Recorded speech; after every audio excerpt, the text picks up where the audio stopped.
अस्सलामुअलैकुम। प्रोग्राम अक्स पर अक्स के साथ मैं हूं मुदस्सर इकबाल। नाज़रीन, इस वक्त मामलात जो हैं दो तरह के मुल्क में चल रहे हैं।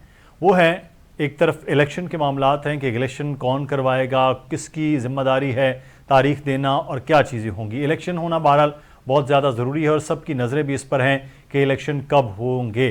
इलेक्शन कमीशन की ज़िम्मेदारी है या फिर डेट देने की सदर ममलिकत की। अब ये फैसला अगले आने वाले दिनों में होगा। दोनों जानिब से चीज़ें ये सामने आ रही हैं, लेकिन एक और बड़ा अहम मामला है और वो है इस मुल्क के इदारों के हवाले से पाकिस्तानी अवाम की राय। और ये जो मेरे हाथ में है, इसे मोबाइल फ़ोन कहते हैं, इसके ऊपर बनने वाली सोशल मीडिया के ज़रिए राय आमा। आज हम प्रोग्राम के आगाज़ में पहले सेगमेंट में ये बात करेंगे कि इस वक्त ये जो मोबाइल है, इसने पाकिस्तानियों के हवाले से जो राय बनाई है, जो ये राय पोर्ट्रे की जा रही है, बनाए से ज़्यादा पोर्ट्रे की जा रही है, वो ऐसा लग रहा है कि पाकिस्तानी अवाम खुदा न खास्ता पाकिस्तान के इदारों के ख़िलाफ़ हैं, यानी किसी सुप्रीम कोर्ट के ख़िलाफ़ हैं, इलेक्शन कमीशन के ख़िलाफ़ हैं, या फिर पाकिस्तानी इंतज़ामिया के जो इदारे ब्यूरोक्रेसी है उसके ख़िलाफ़ हो गए हैं कि जनाब पूरी तहरीकें चलाई जा रही हैं, या फिर पाकिस्तान आर्मी के ख़िलाफ़ हो गए हैं, अफवाज पाकिस्तान के ख़िलाफ़ हैं।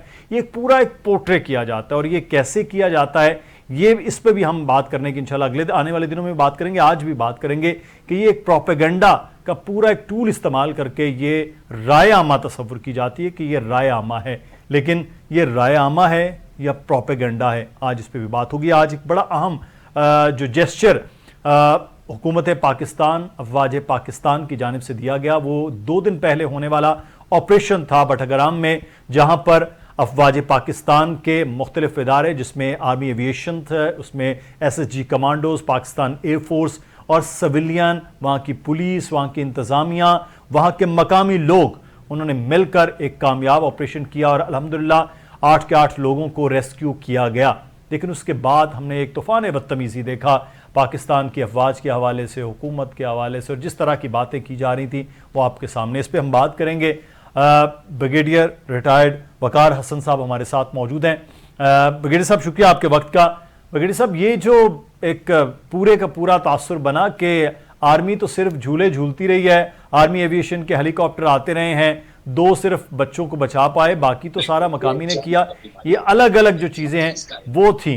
तो ब्रिगेडियर साहब, ये आर्मी क्या फिर कर रही थी अगर ये लोग इस तरह से ये कह रहे थे?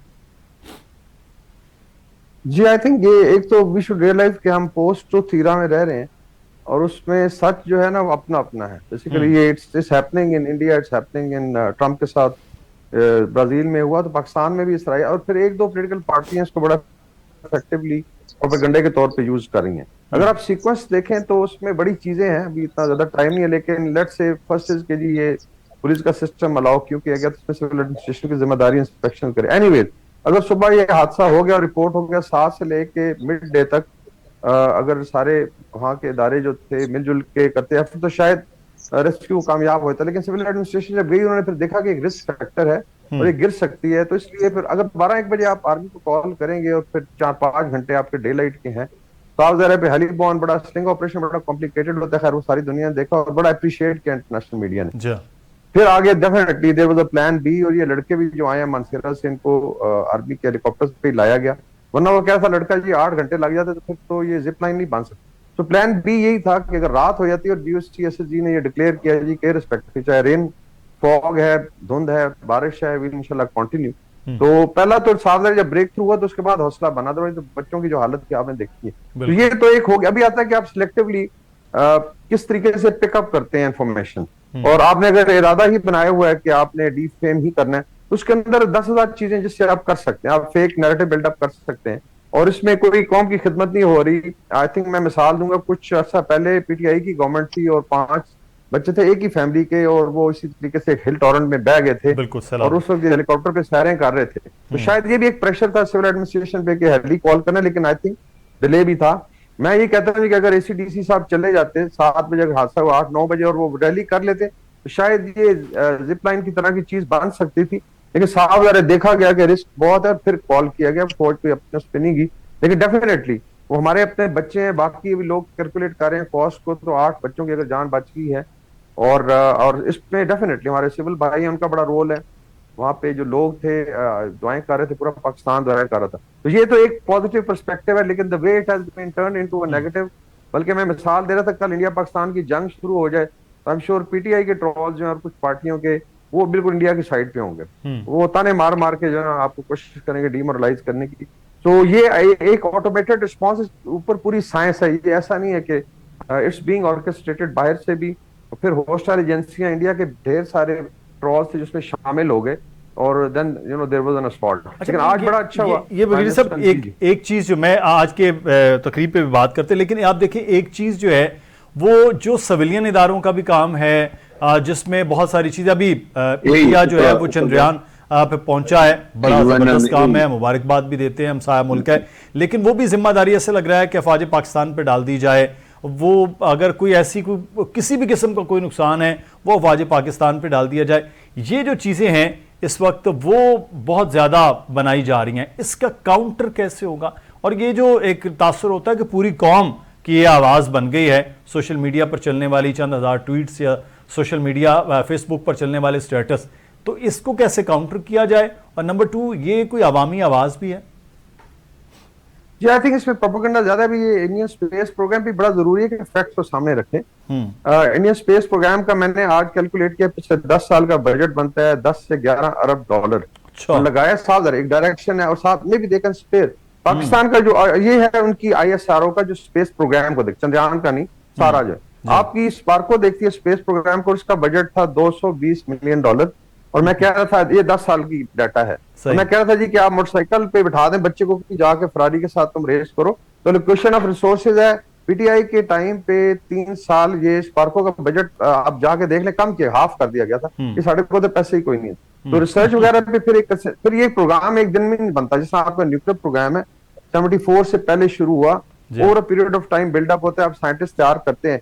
ये तो एक फैक्ट है, जो लोगों को पता नहीं। ठीक है, इंडिया ने तीसरे टाइम में कर लिया, अच्छी बात, बट देखो स्पेयर दैट मच मनी क्या पाकिस्तान अफोर्ड कर सकता है, या आपका कोई एम था चांद पे भेजने का? तो it's I think very futile. लेकिन इसका एक नैरेटिव बन सकता है कि जी हो गया, फलाना खा गए भाई, अगर आप रिसोर्सेज एलोकेटिंग करते तो वो उतना ही होगा। लाइक आप स्पेस में रॉकेट्स भेजे आपने, फिर आपने सर्वेलेंस के लिए या लेट्स से एग्रीकल्चर या साइंस के लिए, और कुछ सैटेलाइट्स हमारे हैं जो हेल्प करते हैं अपना कम्युनिकेशन में, मीडिया सैटेलाइट्स है, तो वहीं तक है। तो जहां तक आई थिंक आप रिसोर्सेज देंगे, 7,000 एक टीम तैयार होती है, उनकी भी तनख्वाहें हैं, रिसर्च। और हमारे इस पार्कों के लड़के लड़कियां, मैंने खुद बड़ी दफा विजिट किया, they have all the talent. अगर आपका इरादा है कि 5 साल में आपने पहुंचाना है रॉकेट चांद पे, तो वो किया जा सकता है। द ओनली थिंग इज कि हाउ कैन यू कंपेयर, एक तरफ 50 गुना ज्यादा रिसोर्सेज एलोकेट किए हैं, और ठीक है इंडिया बिल्कुल गया, लेकिन उसमें 70 करोड़ आबादी जो है वो बिल्कुल बेयर मिनिमम राशन पे रह रही है। अभी पिछली एलोकेशन जो चल रही है कोविड से, उसमें 80 करोड़ आबादी को 1 किलो दाल, 5 किलो चावल पर मंथ पर हेड ये दिया मोदी साहब ने टोटल। तो मतलब इतनी आबादी, तो ठीक है। मतलब ये सारे पर्सपेक्टिव देखने चाहिए। थोड़े हम लोग पैम्पर्ड भी हैं कि जो लाइफ स्टाइल है पाकिस्तानियों का, अगर आप एवरेज इंडियन से कंपेयर करें तो बहुत। बाकी प्रायोरिटीज की बात है, आपका न्यूक्लियर प्रोग्राम आपके सामने है, तमाम गवर्नमेंट्स ने इसको सपोर्ट किया। बिल्कुल, और वो एक आई थिंक ये बड़ा एक अहम पॉइंट है कि जब गवर्नमेंट सपोर्ट कर रही होती है, बजट आ रहा होता है, तो पाकिस्तान जैसे एक छोटे से मुल्क ने भी न्यूक्लियर प्रोग्राम अपना इतने बड़े मुल्क के सामने खड़ा किया, और आज ये दिफा पाकिस्तान की सूरत हाल है कि हम मजबूत भी हैं और महफूज भी हैं। बहुत शुक्रिया ब्रिगेडियर रिटायर्ड वकार हसन साहब हमारे साथ मौजूद थे। और इस प्रोपेगेंडा का सिर्फ इधर नहीं है, ये पॉलिटिकल साइड पे भी बहुत ज़्यादा बन रहा होता है। हम अब आगे बढ़ेंगे और पॉलिटिकल साइड की बात करेंगे। तो इस वक्त हमारे साथ मौजूद हैं नूरुल हसन तनवीर साहब, पाकिस्तान मुस्लिम यूनियन के रहनुमा हैं। शुक्रिया आपका नूरुल हसन साहब। और नवाबजादा इफ्तिखार अहमद खान साहब मौजूद हैं। नवाबजादा साहब, आपका भी बहुत शुक्रिया। इलेक्शन तो होना ही है, लेकिन इलेक्शन से पहले एक और नूरुल हसन साहब मामला हो गया कि बॉल सदर ममलिकत के पास आई, वहाँ से इलेक्शन कमीशन कहता है कि बॉल ही हमारी और हम ही खेलेंगे। अब इलेक्शन की तारीख वो कह रहे हैं इलेक्शन एक्ट के बाद वो हमारा इस्तेहकाक हो गया। आपके अपने नून लीग के रहनुमा भी कहते हैं कि सदर ममलिकत आइन के तहत दे सकते हैं इलेक्शन की तारीख। तो अब सिर्फ आप अब इंतज़ार कर रहे हैं कि इलेक्शन कमीशन फैसला करे, सदर फैसला करे, या ये मामला भी 2 सूबाई असम्बलियों की तरह लंबा जाता नजर आ रहा है? बिस्मिल्लाहिर्रहमानिर्रहीम। बहुत शुक्रिया कि आपने जो दावत दी और अभी बात कर रहे हैं हम इलेक्शन की, तो मैं आपके सवाल से पहले ये सोच रहा था कि जैसे ये सोशल मीडिया का ज़माना है और सोशल मीडिया के ऊपर बैठ के लोग जो है ना वो चाय के कप में तूफान बर्पा करते हैं जी। और चाय की प्याली में तूफान बर्पा करते हैं रोजाना। जो है ना पता नहीं पाकिस्तान को खुदा न खास्ता जो है ना नुकसान पहुंचाने की बातें करते हैं। जी। हम हम्म। हमारी नजर में पहले भी हम ये कहते थे और अब फिर कहते हैं, ये चंद लोग हैं, टोले हैं टोले। हम्म। ये पूरी कौम नहीं है। कौम हमारी जो है वो 24 करोड़ अवाम है। जी। ये 24 करोड़ अवाम के नुमाइंदे नहीं है। आप ग्रास रूट लेवल तक जब जाते हैं तो अवाम जो है, आमत उन्नास जो है, उनके और मसाइल हैं, वो और बातें करते हैं। और ये लोग जो है यहाँ बैठ के आम लोगों की जिंदगियों के साथ कोई ताल्लुक नहीं है। और आप ये देखेंगे जब इलेक्शंस होते हैं तो 50% तो वो लोग वोट वैसे ही डालने नहीं है। जो बकवास करते हैं ना सारा सारा दिन बैठ के ट्विटर के ऊपर, ये लोग तो वोट डालते ही नहीं है। ये हर एक को बुरा कहते हैं। हम्म। ये तो अपनी पैदाइश जो है ना, ये अपने माँ बाप भी जो है ना वो बुरा कहते हैं। और ये इनको पैदा ही नहीं होना चाहिए था। ये मेरी नजर में गंदे अंडे हैं और गंदे अंडों के साथ जो है निपटना जरूरी है। 9 मई के बाद हम जब पहले इनके ऊपर तनकीद करते थे, इनको बुरा भला कहते थे और कहते थे कि ये लोग सही नहीं है, ये पाकिस्तान दुश्मन है, ये फितना है और ये अवाम की अवाम के सही नुमाइंदे नहीं है, हम्म। ये बस बाई चांस जो है वो आ गए। आज 9 मई के बाद इन्होंने अपना पूरा चेहरा जो है वो मुल्क और कौम और सबको दिखा दिया है। लिहाजा डील विद देम अकॉर्डिंगली। हम किसी रुआयत और किसी प्यार मोहब्बत की ये जुबान नहीं थे बिल्कुल।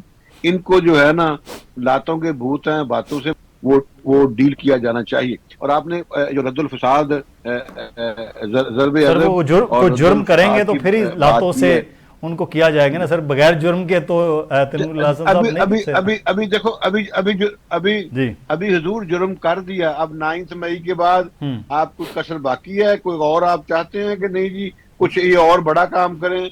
इन्होंने कोर कमांडर्स हाउस जो है जना हाउस जला दिए। इन्होंने हमारी मॉन्यूमेंट्स जो है, हमारी यादगारें शोहदा की, वो जला दी इन्होंने। सही। इन्होंने हर वो हर जो वो हर तो जिन्होंने हर किया इज़्ज़तदार उनके को साथ तो बेइज्जत बिल्कुल किया, रियायत नहीं तकलीफ होनी किया। चाहिए, उसमें तो दो राय नहीं। मैं कहता हूं जी उनके साथ जब अगर आप उनके साथ रायत नहीं करेंगे ना हम्म। तो आपके माशरे में तब्दीली आएगी। अब हमने लोगों के पास अप्रोच करना शुरू किया है, अवाम के पास जाते हैं, हम कहते हैं भाईजान देखें, एक्सफोर्ड का पढ़ा हुआ लीडर जो है उसको देख लें और पाकिस्तान में आम स्कूलों के लोगों को देख लें। और ये जो बड़े बड़े आला चले सर, बड़ा स्कूल इंपॉर्टेंट है आपने स्कूल बात की है कॉलेज और नूर यूनिवर्सिटीज साहब। के लोग, मुझे कंप्लीट कर लेने जी जी। कंप्लीट कर लेने हम्म। लोगों के रवैये को आपने देख लिया। बदतमीजी, बद तहजीबी और बद कलामी की करते हैं। किसी की इनसे इज्जत महफूज नहीं है। और जो आम आम जो लोग पढ़े हुए हैं आम स्कूलों के, वो तहजीब से बात करते हैं, बड़ों का एहतराम करते हैं, इस्लाम और दीन की तालीमात की बात करते हैं। उनमें किसी किस्म की कोई जो है ना ऐसी बुराई नहीं है। जो इनमें जो ज्यादा ज्यादा जो लोग ना पाकिस्तान से जिन्होंने पाकिस्तान ज्यादा मुस्तफीद हो रहे हैं हम्म। उन लोगों की निस्बत। तो हमें ये चाहिए ये कि हम इनका बिल्कुल परवाह ना करें सही। और हम आइन और कानून के मुताबिक चलें।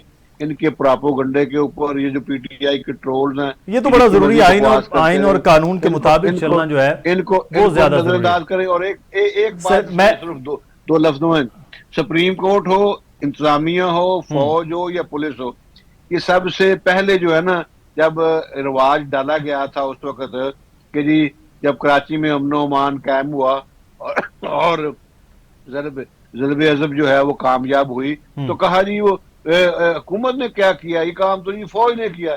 ये ऐसे कोई उल्लू के पट्टे हैं, I am sorry for using these bad word, कि आप नहीं ये जो है कर इन्होंने कोई ना कोई तरीक हम्म। कोई ना कोई इन्होंने ना दरमियान में से कोई ऐसी बात निकालना होती है हम्म। कि भाई यार ये इकाई है, हमारा मुल्क है, हम सब एक हैं, सारे हम अगर कोई अच्छा काम करते हैं फिर भी हम हैं, अगर कोई खुदा न खास्ता को खामी ला जाती है, कमी ला जाती है, फिर भी हम जो है वो बिल्कुल सही, रिप्रेजेंट करते हैं बिल्कुल सही। अपने तो मुल्क तमीर और साहब आपका आ गया, नूरुल हसन हमें हर साहब आपके कीमत ना, पे मुल्क और कौम को बिल्कुल। आगे नवाबजादा साहब अभी इलेक्शन का मामला है, हम तकरीबन चंद दिन पहले आपसे गुफ्तगू जब कर रहे थे, तो ये इलेक्शन के जो मामलात हैं अब ये डिले होंगे, क्या होगा? क्योंकि अब सदर ममलिकत वर्सेस मुकाबला आ गया है इलेक्शन कमीशन। तो एक तरफ एक आइनी इदारा है, दूसरी तरफ एक तरह से सदर ममलिकत जो है वो सबसे बड़े समझ लीजिए, चाहे वो अलामती तौर पर भी है, सरबराह तो है इस ममलिकत के। तो ये किस तरह से चीज़ें बनेंगी, तो मजाक बनने वाला काम नहीं होगा।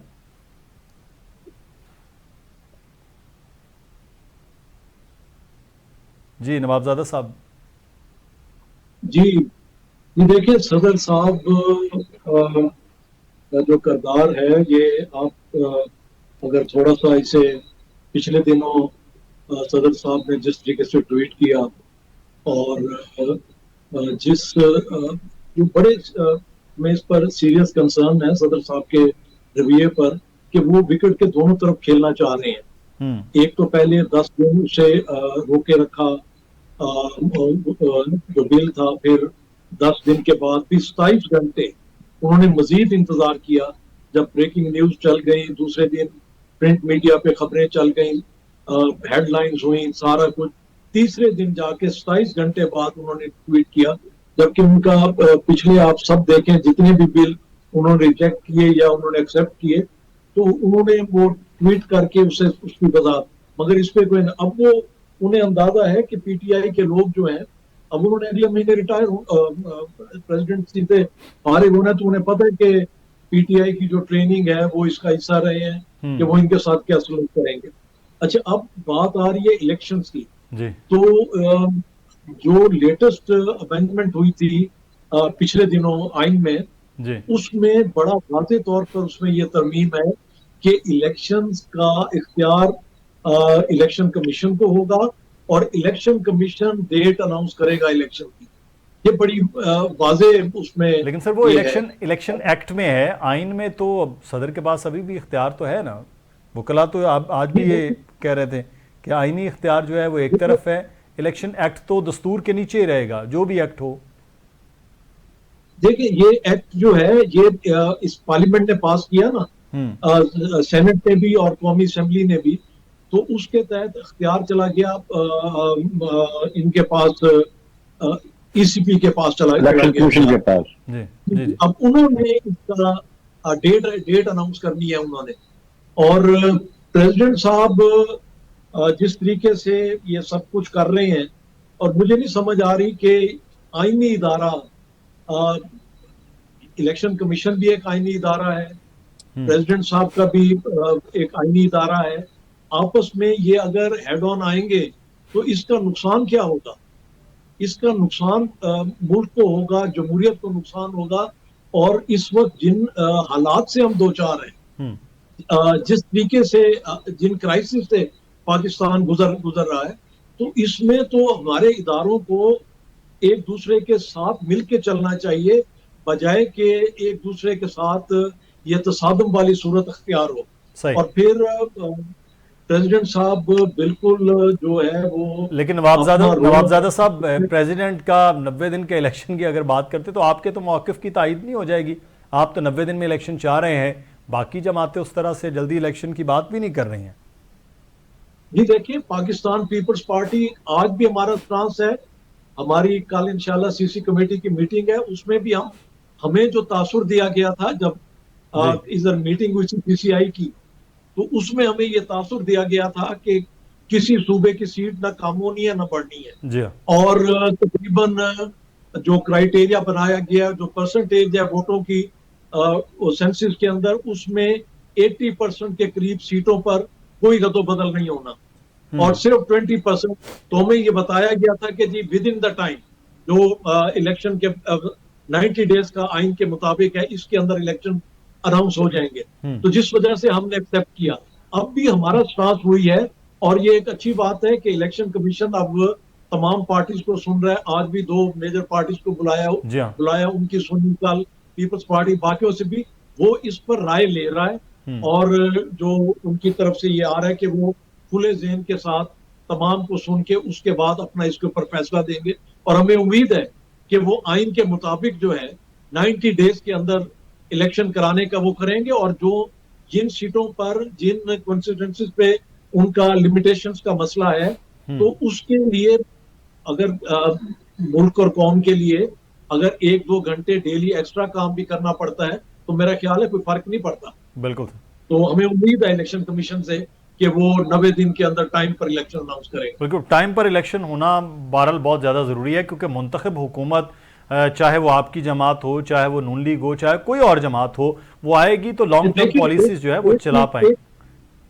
शायद सर एक चीज मैं आपको वादे कर दूं कि आइन का जो तकाजा है वो हल्के बंदी नहीं, आइन का तकाजा 90 दिन के अंदर इलेक्शन है। बिल्कुल ये है कि आइन जो है वो इलेक्शन का मामला जो है वो पहले कह रहा है। अच्छा, उसमें तनवीर हसन साहब अभी आप बात कर रहे थे कि लोगों के पास हम जा रहे हैं, लोगों को बता रहे हैं कि पीटीआई के लोग ये थे, ये काम था, लेकिन जब आप लोगों के पास जा रहे हैं तो लोग सवाल नहीं कर रहे हैं कि सर 16 महीनों में इस वक्त आज 300 रुपये डॉलर है, 300 के करीब पेट्रोल पहुंच गया है, बिजली का बिल तो आम आदमी नहीं दे सकता है, तो बाकी चीज़ें जिस महंगाई पे पहुंची हैं तो उसका तो आप जैसे लोगों का, और आप तो वैसे भी जनूबी पंजाब में हैं, लोगों के लिए वोट मांगना, उनके पास जाना, सवालों के जवाब, हुकूमत तो आपकी थी तो जवाब भी फिर आपका ही बनता। नूरुल हसन तनवीर साहब, देखिए मैं उन लोगों में से हूँ अल्हम्दुलिल्लाह जो इस बात के ऊपर अपना हाईलाइट करते हैं और कहते हैं, और यही वादे वही थे जिसकी वजह से हमने कहा कि इमरान खान को हटाएं, क्योंकि वो 4 साल में उसने रिकॉर्ड महंगाई की थी, और उसमें हमने कहा कि हम बेहतरी लेके आएंगे।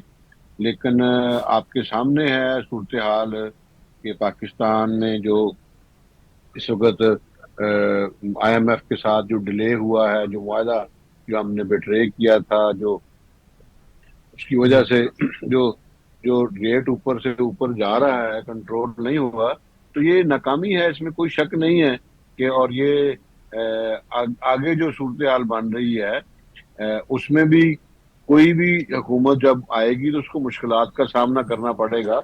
यही वजह है कि हम ये कहते हैं, पहले भी कहते थे, अब भी कहते हैं कि हमें बैठना चाहिए, पूरे जो पाकिस्तान के स्टेक होल्डर्स हैं वो और सियासी जमातें, और बैठ के पाकिस्तान में को आगे बढ़ने के लिए एक लाया अमल बनाएं, वरना हम एक दूसरे को मुर्ज़ इल्ज़ाम ठहराते रहेंगे।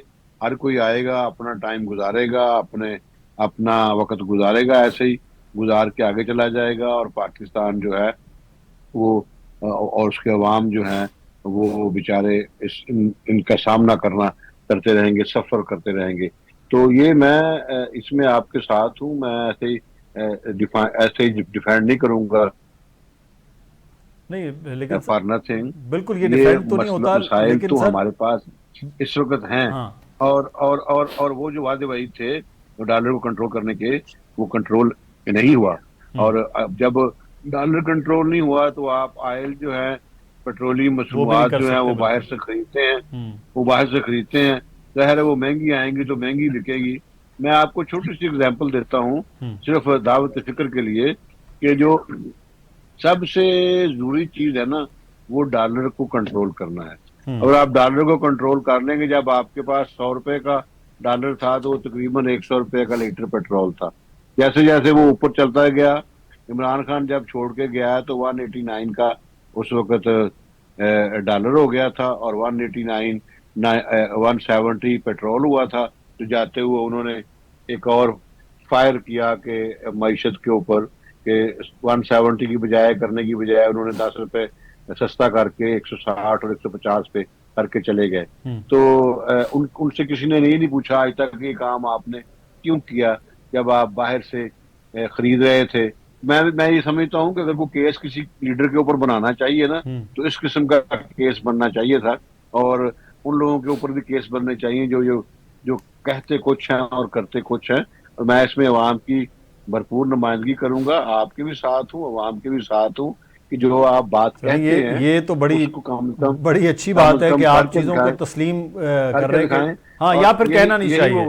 लोग यही वो वजह है, हाँ। यही वो वजह है कि सुबह से लेके शाम तक हम कहते हैं कि हमारा लीडर जो है उसका नाम कायद मोहम्मद नवाज शरीफ है। जब तक वो थे उस वक्त तक मामला ठीक थे। जब इंटरफेयर करके, इंटरफेरेंस के बाद एक ऐसे बंदे को लाया गया जो सिर्फ और सिर्फ खिलाड़ी था, उसको मईशत का कोई तजर्बा नहीं था, और वो खुद उन्होंने मुंह से अपने कहा भी सही, और फिर उसके बाद भी आप तजर्बात अभी तक कर रहे हैं। तो इन तजर्बात को छोड़ें। आप जो बंदा एक्सपर्ट है, क्या वजह थी कि सिर्फ एक ही बंदा एक्सपर्ट जो है? सुनिए मेरा सवाल भी तो ले लेना सर, मेरे सवाल भी तो साथ ले लेना। इसमें को मुझे कंप्लीट कर लेने देना। क्रेडिबिलिटी होती है ना, वो मैं दलील के तौर पे अर्ज करने लगा हूं ना कि वो बंदा इसलिए ऐसे है कि 2013 में आप उसको लेके आए, उस वक्त पाकिस्तान के हालात आपके सामने हैं। उन्होंने 5 साल में कंट्रोल किया, नए प्रोजेक्ट्स दिए, मोटरवेज दिए, एयरपोर्ट्स बनाए और कारखाने लगा के दिए। 11,500 मेगावाट बिजली आपको पैदा करके ग्रिड में शामिल करके दी, इन्वेस्टमेंट लेके आए, सी पैक शुरू किया। तो वो एक बंदे में क्वालिटी होती है। एक सीट के ऊपर आप बैठे हुए हैं, इसके ऊपर मैं नहीं बैठ सकता, क्योंकि वो जो क्वालिटी आप में है वो मुझ में नहीं है। जो आप बैठे, आप वहां पे इसलिए मौजूद हैं, that is on experienced base. अल्लाह ताला उनको सेहत दे मियां नवाज शरीफ साहब को। लेकिन अगर मियां नवाज शरीफ साहब वापस ही नहीं आते हैं अगले इलेक्शन तक, या इलेक्शन का हिस्सा नहीं, मतलब 100 मामला आते हैं, तो फिर तो मुस्लिम लीग नून बिल्कुल फारिग हो जाएगी।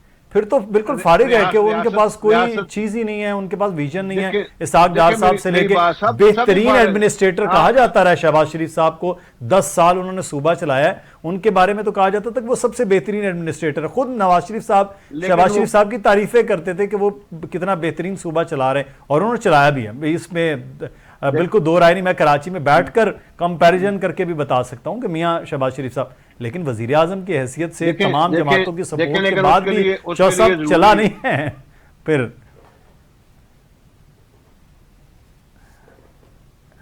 नवाबजादा उसके लिए जरूरी है नवाज शरीफ के साथ अगर रियासत, सुने रियासत ने या किसी इदारे ने या उसके सरबराह ने या साकब निसार ने या किसी और ने, जिसने भी उनके साथ जुल्म किया, रियासत उसकी माफी मांगे, उनको माफी मांग के वापस लाए और मुनसफाना इंतखाबात करवा के फिर जो जीत जाए उसके मुल्क। सर ये तो अदालतों का मामला है कि माफी किस तरह से क्या होगा, ये तो अब रियासतों का अदालत का मामला है। तो हम बैठ के बाद बिल्कुल सही है, सही। चले अब देखते हैं कि किसकी हुकूमत आती है तो ये चीजें वापस आए, लेकिन वापस आने के हवाले से खुद जो कहा जा रहा है कि ऐसा मुमकिन नहीं है। तो नवाज साहब, ये वापस आने की चीजें हो सकती हैं क्या? जहां पर हम पेट्रोल, बिजली, महंगाई लेके गए हैं, हुकूमत कोई भी वहां से वापस रिवर्स हो सकता है? कोई ऐसा फॉर्मूला हो सकता है? माजी में ऐसे हुआ? जी नवाब साहब। जी नवाब साहब, देखिए, ये पहले तो ये है कि देखना पड़ेगा कि ये महंगाई और ये सिलसिला शुरू कहाँ से हुआ। जब पिछली हुकूमत IMF के पास गई और उस वक्त उन्होंने असेंबली को एतमाद में ना लिया। हम बार बार असेंबली के अंदर प्रोटेस्ट करते रहे कि ये 22 करोड़ अवाम का नुमाइंदा हाउस है, आप असेंबली के अंदर ये लाएं जो आप एग्रीमेंट IMF से करने जा रहे हैं। कल आने वाला वक्त वोट के लिए बड़ा कड़ा इम्तिहान होगा, मगर उस वक्त नहीं सुनी गई। फिर जब वो जाने लगे तो उन्होंने साबिक वजीर आजम खान साहब ने और उनके मिनिस्टर्स ने, आपको याद होगा, आपके रिकॉर्ड में ये चीज होगी कि उन्होंने ये स्टेटमेंट्स दी कि हमें नवंबर में पता चल गया था कि हम लोग जा रहे हैं, इसलिए हम बुनियादी सुरंगें बिछा कर आए हैं और ये अब मुल्क डिफॉल्ट होगा, ये श्रीलंका बनेगा। और आपने देखा कि जब कीमतें वर्ल्ड वाइज ऊपर जा रही थी पेट्रोल डीजल की, तो इन्होंने नवंबर दिसंबर में इन्होंने 10-10 रुपए इन्होंने गिराए और बिजली के रेट्स गिराए, और इन्होंने IMF के साथ जो मुआहिदा था उसकी खिलाफवर्जी की। अब आप बताएं कि जब IMF के मुआहिदे को ये जो गवर्नमेंट थी, इन्होंने 15 साल इत्तेहादी हुकूमत ने एक तो मुल्क को डिफॉल्ट होने से बचाया, फिर जो इन्होंने कहा कि श्रीलंका बनेगा ये मुल्क, अल्लाह ने करम किया, श्रीलंका नहीं बना। फिर IMF को जिस हाल में ये छोड़कर गए, उसे दोबारा IMF के साथ कोई जेर जबर ऐड नहीं की, वही का वही मुआहिदा जो इन वाला था उसे मजबूरी थी, उसी को इम्प्लीमेंट कराया उनके साथ बैठकर सारा। और फिर जिस तरीके से जिन हालात में ये हमें छोड़कर गए थे, अगर आप खारजा पॉलिसी देखें तो चाइना हमसे नाराज, जिसका हमें 65 से हम ये दावा करते आ रहे हैं कि उनके साथ हमारी दोस्ती हिमालय से भी बुलंद है, वो सी पैक स्लो डाउन हुआ, वो नाराज हुए। सऊदिया जो हर मुश्किल वक्त में हमारा इस्लामिक ब्रदर मुल्क जो है उसने हमारा साथ दिया, वो हमसे नाराज रहा। और फिर मलेशिया और तुर्की के साथ जो हमने सलूक किया कि उन्हें कॉन्फ्रेंस के लिए तैयार किया, फिर उससे यू टर्न लिया, बैकआउट किया, वो बेचारे कॉन्फ्रेंस बुला के बैठे, वो हमसे नाराज। मिडल ईस्ट हमसे नाराज, यूरोपीय यूनियन हमसे नाराज, अमेरिका। हमें तो चारों तरफ से जिन जिन मसाइल का सामना था, आज ये सब चीजें जो फेस कर रही हैं, 15 माह में गवर्नमेंट ने जहां दाखिली महाज पर ये सब चीजें कंट्रोल करने की कोशिश की, और वहां पर हमने खारजा महाज पर भी हमने तमाम दोबारा चीन को वापस लेकर आए, उनके साथ दोस्ती, सऊदिया के साथ दोबारा ताल्लुकात बहाल किए, मिडिल ईस्ट के साथ ताल्लुकात बहाल किए। नवाबजादा साहब, ये भी इसी चीज़ को कंटिन्यूटी होना भी बड़ा ज़रूरी है। जब मुंतखब हुकूमत अगर आए तो उसके लिए इलेक्शन का वक्त पर होना, जो आपकी सियासी जमात का मौक़िफ़ है, मैं अपनी राय ज़रूर इस पर एंड पे ये दूंगा कि उसके लिए ज़रूरी है कि मुंतखब हुकूमत आओ, जल्द अज जल्द इलेक्शन हो, और तभी ये मुल्क आगे इसी तरह से, अगर समझते हैं कि बेहतर पॉलिसी चल रही है हुकूमतों की, तो वो बढ़नी चाहिए। बहुत शुक्रिया नवाबजादा इफ्तिखार साहब आपका भी, और तनवीर साहब आपका भी बहुत शुक्रिया। मुदस्सर इकबाल को इजाज़त दीजिए। नाज़रीन, अल्लाह हाफ़िज़।